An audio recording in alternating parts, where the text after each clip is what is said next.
Welcome back to another Just 5 Mins. Okay, so what are we going to talk about and ramble about this week? Well, that's a good point. It's a little bit of a look back at vibe coding. Goodness me, don't you just love these words and phrases?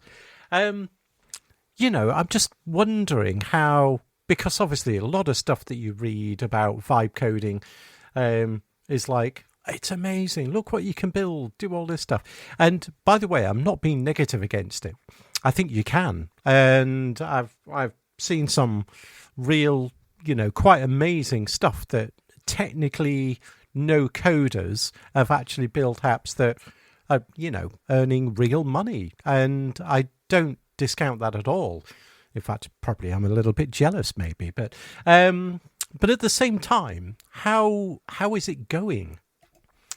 Because it seems, from what I've seen anyway, and there's some interesting platforms, and there's no doubt that people are using them and using them really well. Like, Lovable is one that jumps out that seemed to be really good at the time. Replit or Replit, whichever way you say it.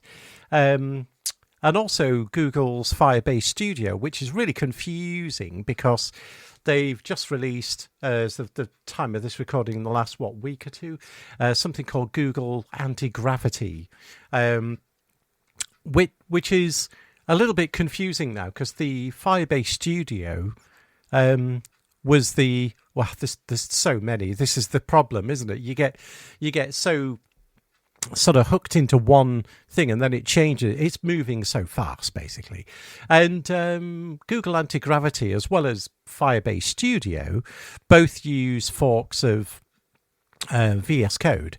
So I've got a feeling Google Anti-Gravity that they released, because there was that big palaver about Windsurf getting bought by OpenAI, and then it didn't, and then Google sort of bought the team, and a few billion changed hands or whatever it was. I can't remember, to be honest, but apparently Google Anti-Gravity, allegedly anyway, is mostly what Windsurf was. They've picked that up. So you've essentially got VS Code, which I don't know 100%, because I know Firebase Studio, you certainly had VS Code or a version of VS Code in the cloud, and I can't remember. I haven't read down enough in Google Anti-Gravity whether that's still the case there. Can you use essentially VS Code like you would have done with Windsurf? Yep. So obviously I haven't done my homework enough, but interestingly, all of those platforms, therein lies the problem. I think there's a lot of these platforms, and they're all great. Like I say, I'm not kicking any of them.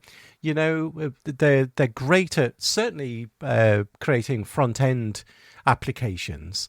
I mean, how many React applications do you need in the world? But again, it's not having a go at what you can and can't do, because I know Lovable and Replit and others, including, I'm sure, Google Anti-Gravity and Firebase Studio and all the others, do create sort of backends with databases and things like that for you.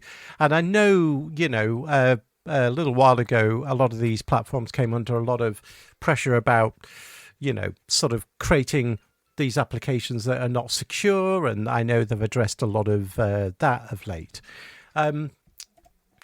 So it's moving on, but is it, where are people at? Because there's obviously people really using them. And I don't mean just making money out of them, although that's brilliant if you are. But there's a lot of these platforms that you have to pay a monthly fee for to keep them alive. And I guess, you can vibe code locally, and yes, you can then publish that to a website or a web hosting of your choosing.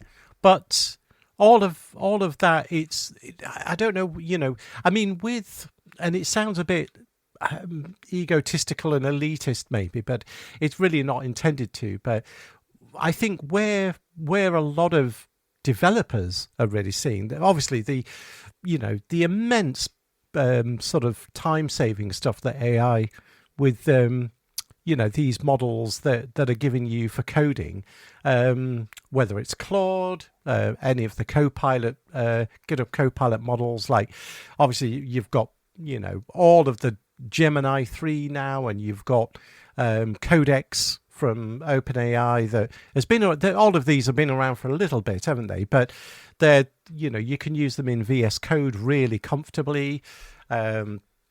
So I think that is, there's an amazing uptick of what you can do as a developer, because you sort of know what it is you need to achieve. And that's the main thing, isn't it? Context of knowing how you need the security to work. You don't have to know all the details about, JSON Web Tokens or, all of this OAuth 2 and all of that. But you sort of need to know conceptually how it works, at least to know if you're developing with, especially, look, unless you're just doing a little, for your small business or a personal project. I think when you get to where, it's a real application that people are using, that you're responsible for the data and for all of that sort of stuff, it's not putting people off, but it's just, with a little bit. And I think this is where maybe there's a gap there from the vibe coding to a developer. And it sounds really arrogant to say that, and I don't mean it in that way at all, but there's a little bit of a middle bit there that you can get into if you just have a bit of knowledge. And maybe that's what vibe coding is helping do. Maybe people say, well, this is great. Look at what I've asked AI to build, and it's built it. Maybe if I go and delve into that a little bit more, then, you're going to understand it a bit more. You can refine it. But I think for me personally, I mean, Lovable and stuff like that, they're brilliant. They really are.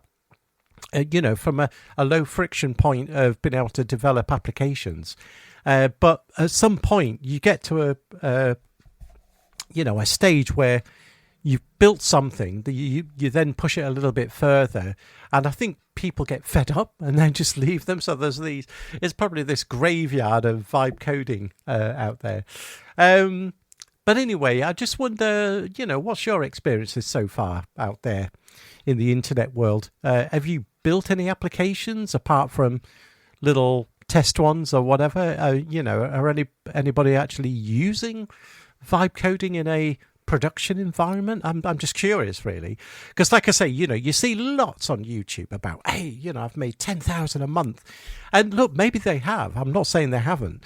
Like I said, I'm not kicking anything. I think it's an interesting time, but there's a lot of shifting sands with a lot of these platforms. For me personally, even if I was to do vibe coding, I would like to have my own source control, and I know Lovable and stuff like Replit and whatever have got GitHub integration, so I'm not, again, knocking that down. But I'd like to have control locally. I'd be able to, run it and see where it is and where that code lives. And also from a deployment perspective, to have the choice of where I want to deploy that, and know that I've got full control over that code.